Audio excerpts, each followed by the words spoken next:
Hatchet एक slasher movie है जो आई थी 2006 में और इसकी IMDb रेटिंग है 5.6 आउट ऑफ 10। रोटन टोमेटोज पे ये 56% फ्रेश है। मूवी के स्टार्ट में सैमसन और उसका बेटा एंसली स्वम्प में हंटिंग करने आए थे। जिसको नहीं पता स्वम्प क्या है, तो स्वम्प ऐसी जगह होती है जहाँ पे थोड़ा पानी होता है। इस जगह पे मोस्टली एलिगेटर्स होते हैं। एंसले बोट के साइड पे होके हल्का होने लगता है, तभी एक एलिगेटर उस पे हमला करता है। वो बच गया था। सैमसन अपनी बोट को साइड पे लगाता है। एंसले अपना बचा हुआ काम झाड़ियों में पूरा करने लगता है। सैमसन को कुछ आवाज आती है। उसे लग रहा था कि ये वही एलिगेटर है। वो एक भाला लेके उसकी तरफ जाता है। एंसले हल्का होने के बाद अपने बाप को ढूंढता है। उसे अपने बाप की कटी फटी लाश मिलती है। एंसले वही भाला उठाता है, तभी उस पे कोई हमला करता है। वो सबसे पहले उसका हाथ उखाड़ता है, फिर अपने हाथों से उसकी इंटेस्टाइन को बाहर निकालता है। एट लास्ट वो उसकी बॉडी को 2 हिस्सों में डिवाइड करता है। नेक्स्ट सीन में हमें एक यंग लड़कों का ग्रुप दिखाया जाता है जो अय्याशी करने किसी फेस्टिवल में आए थे। उनमें से एक लड़का जिसका नाम बेन है, उसे मजा नहीं आ रहा था क्योंकि कुछ दिन पहले उसका और उसकी गर्लफ्रेंड क्रिस्टीन का ब्रेकअप हुआ था। बेन अपने दोस्तों को इंसिस्ट करता है कि उन्हें स्वैम टूर पे जाना चाहिए। कोई भी स्वैम टूर पे जाने के लिए इंटरेस्टेड नहीं था। मार्कस जाने के लिए तैयार हो जाता है। वो लोग एक आदमी के पास जाते हैं जिसका नाम है रेवरेंड ज़ोंबी। बेन उसे स्वैम टूर सर्विसेज के बारे में पूछता है, लेकिन वो कहता है कि उसने स्वैम टूर सर्विसेज देनी छोड़ दी हैं। बेन वजह पूछता है तो वो बताता है कि एक कस्टमर स्वैम टूर के दौरान इंजर्ड हो गया था। कस्टमर ने इंजर्ड होने का सारा इल्जाम उस पे लगा दिया। उस दिन के बाद उसने स्वैम टूर देना छोड़ दिया। वो उन्हें एक और जगह बताता है जहाँ से वो स्वैम टूर सर्विसेज ले सकते हैं। ये उसी जगह पर पहुँचते हैं और इस जगह का नाम था वुडू शॉप। वहाँ पे शॉप का ओनर आता है जिसका नाम है शॉन। शॉन उन्हें सस्ती मैजिक ट्रिक्स दिखाता है। वो शॉन से स्वैम टूर के बारे में पूछते हैं और शॉन कहता है कि ये लोग जा सकते हैं। शॉप पे जेना और मिस्टी डायरेक्टर शिपेरो के साथ थी। ये दोनों लड़कियां प्रोफेशनल एक्ट्रेस बनना चाहती थी। ये लोग हॉन्टेड स्वैम टूर पे जाने के लिए तैयार हो जाते हैं। टूर पे साथ जाने के लिए और भी लोग थे, जैसा कि मिडिल एज कपल जिम और जेनेट। डायरेक्टर शिपेरो, जेना और मिस्टी। बेन एक लड़की के पास बैठता है जिसका नाम है मेरी बेथ। बेन उसके साथ फ्लर्ट करने की कोशिश करता है, लेकिन बेथ उसे इग्नोर करती है। रात को ये लोग स्वैम पहुंचते हैं। ये सारे बोट पर बैठते हैं। दूर बोट पे बैठा एक आदमी चिल्ला चिल्ला के इन्हें बताता है कि ये लोग वहां ना जाएं, लेकिन किसी को उसकी आवाज नहीं आती। वो आदमी विक्टर क्रॉली का नाम लेता है। शॉन जानबूझ के उस आदमी को इग्नोर करता है। खैर बोट चलने लगती है। ये लोग उस आदमी को बाय बाय करते हैं और वो आदमी कहता है कि ये लोग मरेंगे। शॉन उन सबको घोस्ट स्टोरी से डराने की कोशिश करता है। वो उन्हें लोकल फोकटेल्स बताता है जिसमें सबसे फेमस थी विक्टर क्रॉली की। वो विक्टर क्रॉली का घर उन्हें दिखाता है और बताता है कि विक्टर क्रॉली पैदाइशी तौर पर डिफॉर्म हालत में पैदा हुआ था। एक दिन विक्टर के बाप को गुस्सा आया। उसने एक हैचेट से विक्टर की जान ले ली। कहा जाता है कि उस दिन के बाद से विक्टर का भूत इसी स्वैम्प में घूमता है। शॉन को देख के लग रहा था कि वो अपने काम में एक्सपीरियंस्ड नहीं है। अपनी लाइंस को याद रखने के लिए उसने कार्ड्स पे लिखा हुआ था। शॉन बोट की लाइट्स ऑफ करके उन्हें फिर से डराने की कोशिश करता है। जब वो लाइट्स को ऑन करता है, जिम और जेनेट किसी को नोटिस करते हैं। थोड़ा आगे जाने पर बोट एक पत्थर से टकराती है जिससे बोट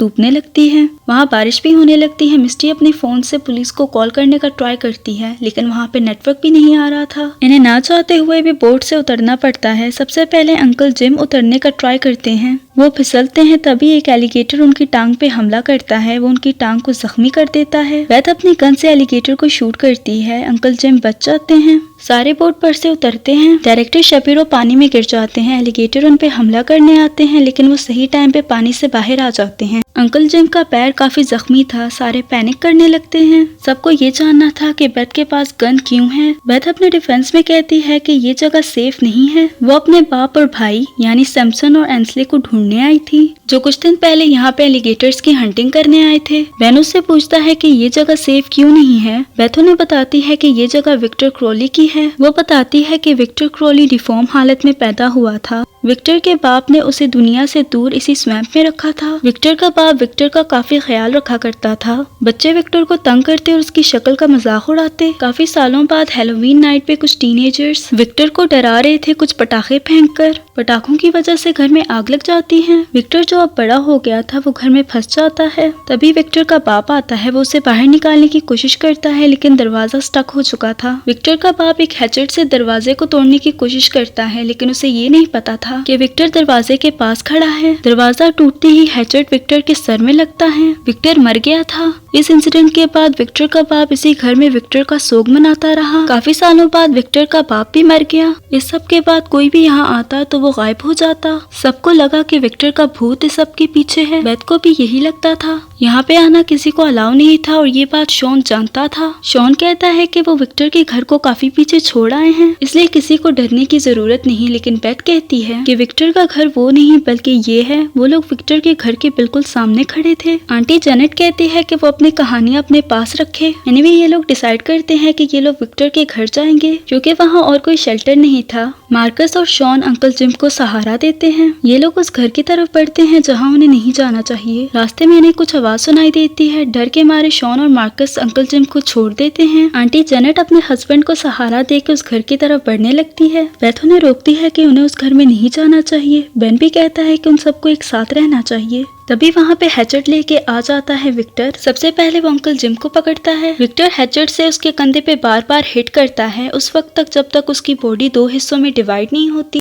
सारे डर के मारे भागना शुरू करते हैं। विक्टर आंटी जेनेट को पकड़ता है। वो जेनेट के मुंह में हाथ डाल के उसके मुंह के 2 टुकड़े करता है। बेथ अपनी गन से विक्टर को शूट करती है जिससे वो बेहोश हो जाता है। बेथ बाकी सबको ज्वाइन करती है और उन्हें बताती है कि उसने विक्टर को जान से मार डाला। मिस्टी कहती है कि वो एक होस्ट को गन से कैसे मार सकती है। मार्कस डर के मारे पेड़ पर चढ़ा था। उसे दूर से शहर की लाइट्स आती दिखाई देती हैं, यानी कि अगर वो लोग सीधा जाएं तो वो लोग शहर तक पहुंच सकते हैं। लेकिन मसला ये था कि रास्ता काफी लंबा था। दूसरी तरफ डायरेक्टर शेपिरो भागते वक्त ग्रुप से अलग हो गया था। वो झाड़ियों में छुपा हुआ था। उसे कोई आवाज आती है तो वो भागने का ट्राई करता है। सामने खड़ा था विक्टर जो उसका सर पकड़ के 360 डिग्री घुमाता है। यहाँ शेपिरो भी मर गया था। दूसरी तरफ शॉन और मार्कस में लड़ाई होने लगती है क्योंकि शॉन ने रिवील किया था कि वो इस शहर में कुछ टाइम पहले आया है। शॉन ने अपने भाई की मदद से स्वैम टूर सर्विसेज खोली ताकि वो बहुत सारे पैसे कमा सके। शॉन का इन सब के साथ दूसरा टूर था। स्वैम टूर करना इस जगह पे अलाउ नहीं था, लेकिन फिर भी शॉन इन्हें यहाँ पे लेके आया, इसीलिए मार्कस उससे फाइट कर रहा था। बेन उन्हें रोकता है। इन्हें शेपिरो का बैग मिलता है।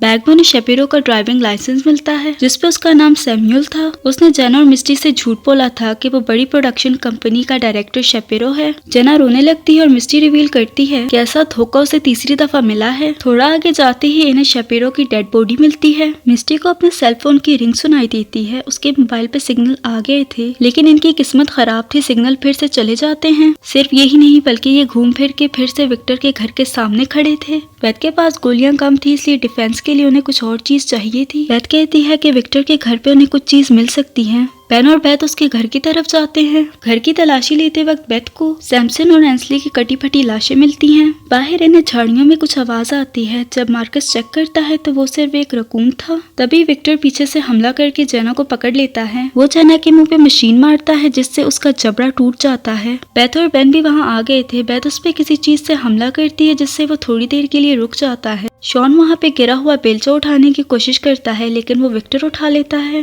पहले वो शॉन का घुटना जख्मी करता है, फिर उसके गले पे बेलचा रख के उसका सर धड़ से अलग करता है। वो जेना को उठाकर बेलचे के हैंडल में घुसाता है। विक्टर बाकी सब पर फिर से अटैक करता है। बेन उसे स्टैब करता है जिससे वो गिर जाता है। इससे तो इन्हें इतनी समझ आ गई थी कि विक्टर को मारा जा सकता है। बेन कहता है कि अगर इन्होंने विक्टर को ना मारा तो वो उन्हें एक एक करके मार डालेगा। बेन बताता है कि उसने विक्टर के घर में गैसोलीन के कैंस देखे थे। अगर उनमें गैसोलीन हुआ तो वो विक्टर को जला के मार सकते हैं। वो मिस्टी से उसका लाइटर लेता है। ये विक्टर के घर जाते हैं। बेथ और मार्कस विक्टर को अपनी तरफ बुलाने की कोशिश करते हैं। मिस्टी साइड पे खड़ी थी जबकि बेन गैसोलीन के कैंस चेक कर रहा था। उसे थोड़ा सा गैसोलीन मिल गया था। तभी विक्टर मिस्टी के सर और बॉडी से बेन को हिट करता है। वो हैचेट के साथ बेन की तरफ बढ़ने की कोशिश करता है। बेथ विक्टर को पकड़ती है। बेन उस पे गैसोलीन गिराकर उसे आग लगाता है। विक्टर जलने लगता है, लेकिन आज इनकी किस्मत खराब थी। बारिश होने लगती है जिससे आग बुझने लगती है। ये तीनों भागकर सेमेट्री पहुंचते हैं। वो सेमेट्री के गेट तक आते हैं। फिर से विक्टर आ जाता है। वो बेन और मार्कस को गिराता है। विक्टर बेन के मुंह में चिपचिपा लिक्विड वोमिट करता है। बेथ उसे किक करती है। पहले वो बेन को बचाती है और फिर मार्कस को। वो भागते हैं। विक्टर मार्कस को पकड़कर उसे प्यार की झप्पी देता है। फिर उसके दोनों बाजुओं को उखाड़कर उसकी बॉडी को दीवार पर मारता है। वो गेट से एक पोल को उखाड़ता है। दूसरी तरफ बेन उल्टी करता है। वो मार्कस के लिए रो रहा था। दोनों रिवर तक पहुंच आए थे। विक्टर दूर से पोल को फेंकता है। पोल सीधा बेन के पैर में घुसता है। विक्टर फुल स्पीड में उनकी तरफ आ रहा था, वो पोल को आगे पुश करते हैं।